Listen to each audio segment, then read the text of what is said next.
Graças e paz, irmãos. Bem-vindos aqui a mais uma quarta-feira. Na semana passada, nós não tivemos o nosso estudo, como tradicionalmente temos. Eu não estava bem de saúde, particularmente com a garganta um pouco ruim, assim como o reverendo Tito. E não pudemos gravar aqui o nosso estudo bíblico. Mas nós vamos retomar hoje o nosso estudo exatamente da pergunta que nós paramos, da pergunta de número 28 do Catecismo Maior de Westminster. Temos estudado, então, ao longo já de alguns meses, o catecismo, pergunta a pergunta, retirando as implicações, estudando a doutrina aqui exposta e retirando as implicações dela para a nossa vida. E hoje nós continuaremos com a pergunta de número 28, que indaga assim: quais são as punições do pecado neste mundo? Resposta: as punições do pecado neste mundo são ou interiores. E aqui exemplos de punições interiores do pecado: cegueira do entendimento, sentimentos depravados, fortes ilusões, dureza de coração, remorso na consciência e afetos baixos. Ou então exteriores, como a maldição de Deus sobre as criaturas e todos os outros males que caem sobre nós, em nosso corpo, bens, relações e empregos, juntamente com a morte, juntamente com a morte. E um texto bíblico que nós encontramos estas referências, Efésios 4:17, eu quero projetar aqui também, a partir do 17, né? Efésios 4, a partir do 17 diz: Isto, portanto, digo e no Senhor testifico, e não mais andeis como também andam os gentios na vaidade dos seus próprios pensamentos, obscurecidos de entendimento, alheios à vida de Deus por causa da ignorância em que vivem pela dureza do seu coração, os quais, tendo se tornado insensíveis, se entregaram à dissolução, para com avidez cometerem toda sorte de impurezas. Vamos orar? Pedimos, Pai, o teu direcionamento nesse instante, estudaremos a tua santa palavra, e que o Senhor abra os nossos olhos, espace a dureza do nosso coração, a cegueira de entendimento, para que também os teus eleitos sejam encontrados, convencidos da salvação em Cristo Jesus. Nós oramos em nome de Jesus. Amém. Na semana retrasada, não passada, nós vimos que, por conta do pecado com o qual nós nascemos, nós perdemos a comunhão com Deus e recebemos de Deus desagrado e maldição. E dentre essa descrição de miséria que estudamos na semana retrasada, na pergunta 27, o catecismo destaca a justa punição que nós recebemos pelo nosso pecado. Nós terminamos falando sobre isso, sobre a justa punição. Quando o catecismo fala sobre isso, ele distingue essa justa punição em punições neste mundo, punições no mundo vindouro. Nessa noite, nós vamos estudar as punições neste mundo. Na semana que vem, as punições no mundo vindouro. E quando tratamos sobre as punições neste mundo, nós encontramos uma segunda divisão aí no texto do catecismo, que são as punições interiores e exteriores. Então, as interiores, primeiro. Cegueira de entendimento, né? Que são exemplos, né, de punições. Vamos tratar dessas expressões aqui, do significado delas. O homem, antes naturalmente disposto ao conhecimento de Deus, agora é indisposto. Ele não pode conhecer a Deus. Não suficiente, ele é incapaz até mesmo de reconhecer a sua incapacidade. É confuso, mas ele é cego e não reconhece a sua cegueira. Então ele é cego até mesmo para sua cegueira. No Evangelho de Lucas, por exemplo, ao relato do cego de Jericó, no capítulo 18, verso 35, esse é um relato interessante, porque o cego de Jericó, isso diz que ele estava sentado à beira do caminho e ouvindo a multidão, perguntou o que era, anunciaram que passava Jesus, o Nazareno, então ele clama: Jesus, filho de Davi, tem compaixão de mim. Ele era cego, mas ele sabia e ele reconhecia, ou seja, ele enxergava com os olhos da fé que aquele era o Messias de Deus. E os que iam na frente o repreendiam para que ele se calasse. Ele, porém, cada vez mais gritava: Filho de Davi, tem misericórdia de mim. Então parou Jesus e mandou que lhe o trouxessem. E tendo ele chegado, perguntou-lhe: Que queres que eu te faça? Respondeu ele: Senhor, que eu torne a ver. Então Jesus lhe disse: Recupera a tua vista. A fé te salvou. Imediatamente tornou a ver e seguia-o, glorificando a Deus. Também todo o povo, vendo isto, dava louvores a Deus. Então, esse homem era cego, mas ele via, né? E esse relato de Lucas aqui se contrapõe a um texto seguinte, né? O registro da entrada de Jesus em Jerusalém, quando os fariseus rejeitaram o Senhor Jesus, não o reconhecendo como Messias de Deus. Exatamente aquilo que o cego tinha visto, os fariseus não viram. Então, a multidão cantava, louvava: Bendito é o Rei que vem em nome do Senhor, paz no céu e glória nas maiores alturas. Ora, alguns dos fariseus disseram à minha multidão: Mestre. Então, eles aqui já reconhecem, já manifestam a sua rejeição, mestre. Enquanto ele era chamado de o Rei que vem em nome do Senhor, ou seja, o Messias de Deus, é chamado de mestre, repreende os teus discípulos, mas ele lhes respondeu: Asseguro-vos que se eles se calaram, as próprias pedras clamaram. Então, existe aqui um contraponto. A cegueira do entendimento é justamente essa. É aquela que não é capaz de ver e nem de reconhecer a incapacidade de ver. É a cegueira de entendimento aqui tratada. E para que isso seja mudado, como o Salmo 119, verso 18 diz, é preciso a ação do Espírito. Lá o salmista clama: desvenda os meus olhos. Então, tire a cegueira para que eu contemple tua palavra. Mas o homem também é tomado, diz o texto aí, por sentimentos depravados. O texto prova, Romanos 1, 28, diz: e por haverem desprezado o conhecimento de Deus, o próprio Deus os entregou a uma disposição mental reprovável para praticarem as coisas inconvenientes. Depois a gente vai voltar nesse texto. Mas, como consequência da queda, o homem está total e voluntariamente orientado ao pecado. Além dessa rendição ao pecado, o catecismo também destaca que o homem coloca sua confiança em outras coisas. Ele possui uma fé firme em algo que é uma ilusão. Essas fortes ilusões são isso. Uma fé firme, convicta. E o livro de Eclesiastes retrata esta realidade. Quando ele fala ali de diversas coisas que são vãs, né? Ele diz que são correr atrás do vento, nos termos de Salomão. E essas coisas são exemplos excelentes do que significa essa expressão fortes ilusões aqui. No decorrer do livro, Salomão retrata como em muitas ocasiões ele põe a sua esperança em elementos deste mundo, que pertencem ao mundo debaixo do sol, como ele gosta de dizer, riquezas, conhecimento, relacionamento, satisfações físicas. Todos estes que constituem-se em fortes ilusões e prometem uma realidade impossível de ser alcançada. De certo modo, essas coisas alegam a possibilidade de ocuparem o lugar de Deus no coração humano, oferecendo algum tipo de redenção, de esperança futura, mas não podem cumprir com esse requisito. É óbvio que somos nós que colocamos essas coisas, né, nesse local. Nós entendemos que se eu tiver recursos financeiros, então eu estou provido para minha vida, eu terei sustento.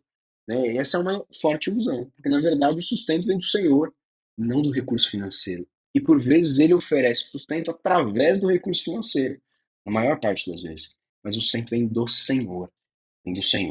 Então, as pessoas buscam essas coisas como castigo do pecado, então estão tomadas por essas fortes ilusões. Mas também por uma dureza de coração, uma dureza de coração.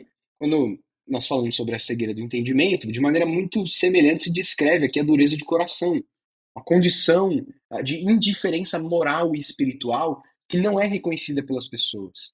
Né? Conforme o registro do livro do Êxodo, ao longo das 12 pragas, Deus endurece o coração de Faraó para que ele não liberte o povo, que ele não creia nos sinais de Moisés e de Arão. Essa é a história mais conhecida sobre dureza de coração da Escritura.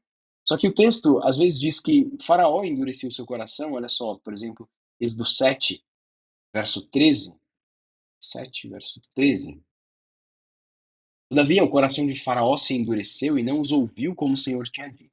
E disse o Senhor a Moisés: o coração de Faraó está obstinado, recusa deixar ir ao povo. Ou no 7:23, virou-se Faraó e foi para casa. Nem ainda isso considerou o seu coração.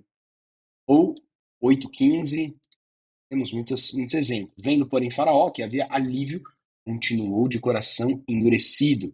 Ou no 14:4, quando o próprio Senhor diz: endurecerei o coração de Faraó para que os persiga. Então, aqui existe o relato, né, de tanto Deus endurecendo o coração de Faraó, como de Faraó endurecendo seu próprio coração. Paulo reconhece isso em Romanos 9, né? No verso de número 18, 17, porque a Escritura diz a Faraó: para isto mesmo te levantei, para mostrar em ti o meu poder. Logo, ele tem misericórdia de quem quer e endurece a quem lhe apraz. Então, coração endurecido não diz respeito somente a uma ação que Deus faz no nosso coração, como vimos com o próprio Faraó, algo que Deus que é natural do próprio coração do homem. Então, é tanto um castigo quanto uma própria ação ativa, né, por conta do pecado. E essa dureza de coração, Paulo vai dizer em Romanos 2 agora, verso 5, essa dureza de coração acumula aos ímpios ira para o dia da ira e da revelação do justo juízo de Deus.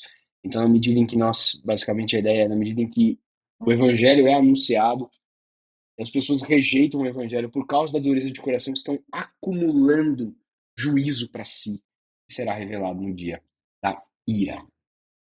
Ah, por fim, nessas consequências, né, punições interiores, o catecismo fala sobre esse remorso na consciência. Por fim, não, tem mais uma depois, né? Mas fala sobre esse remorso na consciência. E Judas Iscariotes é um bom exemplo, né? Para falar sobre remorso na consciência.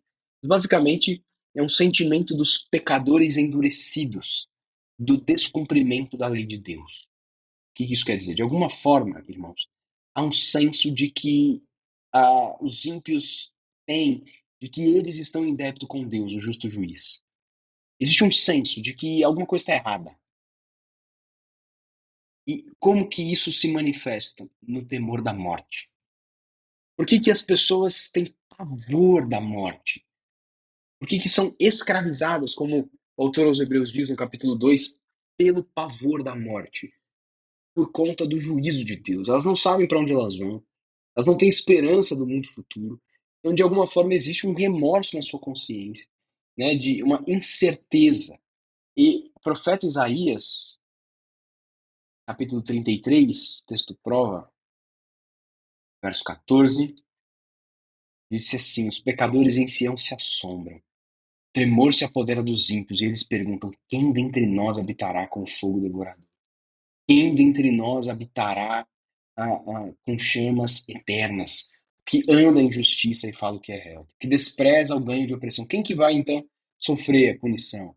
E os pecadores estão morrendo de medo, perguntando quem é que vai sofrer o juízo. São esses aqui. O que anda em justiça e fala o que é reto, o que despreza o ganho de opressão, o que com um gesto de mãos recusa aceitar suborno, o que tapa os ouvidos para não ouvir falar de homicídio, fecha os olhos para não ver o mal. Este habitará nas alturas. As fortalezas da rocha serão seu alto refúgio. Seu pão lhe será dado, as suas águas serão certas. Então, todos aqueles que não realizam estas coisas são aqueles que sofrerão, que vivem, então, em temores, com remorso na consciência. Como última consequência interna do pecado, o homem ele é abandonado aos seus próprios desejos, ele tem aí esses afetos baixos, ele alcança, ele é simplesmente abandonado ao mais profundo da depravação humana. E o texto que nós inicialmente lemos em Romanos 1, verso 28, a partir desse verso, destaca justamente isso. Deus termina dizendo que Deus os entregou a uma disposição mental reprovável para praticarem coisas inconvenientes, cheios de injustiça, malícia, avareza e maldade, possuídos de inveja, homicídio, contenda, dolo e malignidade, sendo difamadores, caluniadores, aborrecidos de Deus, insolentes, soberbos, presunçosos, inventores de males, desobedientes aos pais, insensatos, pérfidos, sem afeição natural e sem misericórdia. E o verso final: ora, conhecendo eles a sentença de Deus, de que são passíveis de morte os que tais coisas praticam, não somente as fazem, mas também aprovam os que assim procedem. Então, as torpezas que nós vemos nesse mundo não são fruto apenas da rebeldia humana, mas fruto também do castigo, das punições do pecado. Deus os entregou a si mesmos. Deus os abandonou. Deus deixou que eles alcançassem as profundezas do pecado. Profundezas do pecado. Mas também há consequências exteriores. Nós já estudamos muito sobre elas em outros momentos, porque a primeira que é destacada aqui é a maldição à criação. Lá no texto de Gênesis 3:17, vamos voltar aqui e considerar esse texto mais uma vez, quando o texto diz a maldição, a punição do pecado a Adão, visto que atendeste à voz da tua mulher e comeste da árvore, maldita é a terra, por causa. Em fadiga obterás dela o sustento durante os dias da tua vida, ela produzirá também cardos e abrolhos, e tu comerás a erva do campo. O suor do rosto comerás o teu pão, até que tornes a terra, pois delas foste formado. E tu és pó, e ao pó tornarás. Então, o pecado do homem é a causa da maldição contra o solo, contra a terra. Ironicamente, a terra, né, o solo, ele estava sob os cuidados do homem no jardim. Era a fonte de alegria e vida para ele, o seu sustento. Mas se torna a fonte de dor para a sua existência cansativa. Então, para a mulher, o parto era marcado pela dor que a acompanhava. E agora, no cultivo do solo, que é teimoso ao homem, que resiste ao homem, ele vai conhecer a dor penosa e vai terminar no pó. Então o solo agora é inimigo, ao invés de servo, de Deus. E aí toda a criação sofre, né, essa maldição. E o autor descreveu assim essa punição do pecado. Ele disse, olha, por essa razão, né, porque pecado faz parte da história, meu quintal tem problema com erva daninha. Por essa razão, o meu trabalho é tão frequentemente cansativo e desgastante. E a morte me espera a todos ao final dos nossos dias de trabalho. Então, essa é a realidade do homem, né, como punição do pecado que se manifesta exteriormente neste mundo, a maldição sobre as criaturas, sobre a criação de um modo geral, que incorre em consequências para nós. Além do mais, o catecismo destaca aqui, meus irmãos, males gerais que nós vivemos nessa vida, que também são resultado do pecado. Ele diz todos os outros males que caem sobre nós, em nosso corpo, bens, relações e empregos. Basicamente, fenômenos naturais, doenças, tentações, dores, enfim, tudo isso é resultado da existência do pecado, são consequências do pecado. E ele termina dizendo, juntamente com a morte. Paulo, escrevendo aos Romanos, afirma que o salário do pecado, deixa eu mostrar esse texto, 6:23, o salário do pecado é a morte, mas o dom gratuito de Deus é a vida eterna em Cristo Jesus, nosso Senhor.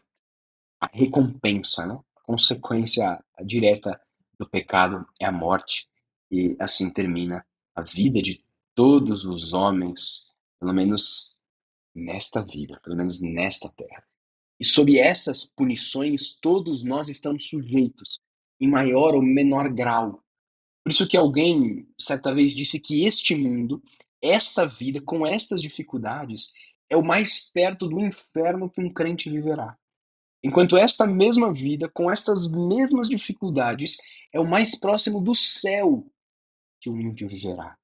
Isso vai ficar muito claro na semana que vem, quando estudarmos as punições do pecado no mundo por vir, aquelas às quais os crentes não estão sujeitos. E Paulo reconhece a esperança do porvir aos que estão em Cristo, quando ele afirma que até mesmo a criação, que sofre pelo pecado, aguarda a redenção dos filhos de Deus. Romanos 8, a partir do verso 19, Paulo diz assim: a ardente expectativa da criação aguarda a revelação dos filhos de Deus. Pois a criação está sujeita à vaidade, não voluntariamente, mas por causa daquele que a sujeitou, por causa do pecado, na esperança de que a própria criação será redimida do cativeiro da corrupção, para a liberdade da glória dos filhos de Deus. Porque sabemos que toda a criação, a um só tempo, geme e suporta angústias até agora, e não somente ela, mas também nós, que temos as primícias do Espírito, nós, os filhos de Deus, nós também gememos no nosso íntimo, aguardando a adoção de filhos e a redenção do nosso corpo, até que a palavra de Deus. O mundo, então, experimenta a corrupção não por sua própria escolha, mas pela condenação de Deus pelo pecado de Adão. No entanto, a criação olha para as perspectivas de redenção que serão realizadas por ela e pelos santos de Deus quando Cristo voltar em glória. Então, tanto a criação, o texto diz, né? Tanto a criação quanto os filhos de Deus gemem, como com dores de parto, pelo amanhecer da nova era. E o ponto de Paulo é que esse mesmo gemido confirma a esperança dos filhos de Deus, que, assegurados pelo Espírito, têm a sua esperança na eternidade, de redenção e de livramento destas punições tão doídas, tão doloridas, certamente. É nisso que nós esperamos, meus irmãos. Vamos orar mais uma vez e encerrar o nosso estudo nessa noite. Agradecemos-te, Senhor, porque a despeito da terrível realidade do pecado, nós temos a nossa esperança posta em Cristo. Não podemos ser desamparados, não podemos ser frustrados, Senhor, porque estamos selados para o dia da glória, para o dia da salvação. E a despeito das dificuldades que enfrentarmos nesta vida, a maior parte delas supridas pelo Espírito, a despeito de tudo isso, Senhor, que enfrentamos, temos a certeza de um novo amanhã com o Senhor, livre destas punições do pecado, interiores ou exteriores, certos de que para sempre estaremos com o Senhor Jesus. Sim, pedimos ao Senhor que convença aqueles que não conhecem a Ti, que se aterrorizem com a realidade apresentada e assim possam dobrar-se diante do Senhor. Assim nós oramos em nome de Jesus. Os irmãos, que Deus os abençoe. Desejo um ótimo final de quarta-feira a todos. Deus abençoe. E um bom resto de semana também. Lembrando aí das nossas atividades do fim de semana, né? Teremos aí a nossa escola dominical, domingo às 9, às 18 horas, nosso culto. Esteja conosco, você que nos assiste, que nos visita, por meio desse canal, esteja conosco também lá na igreja. Que Deus assim os abençoe, meus irmãos. Tchau, tchau.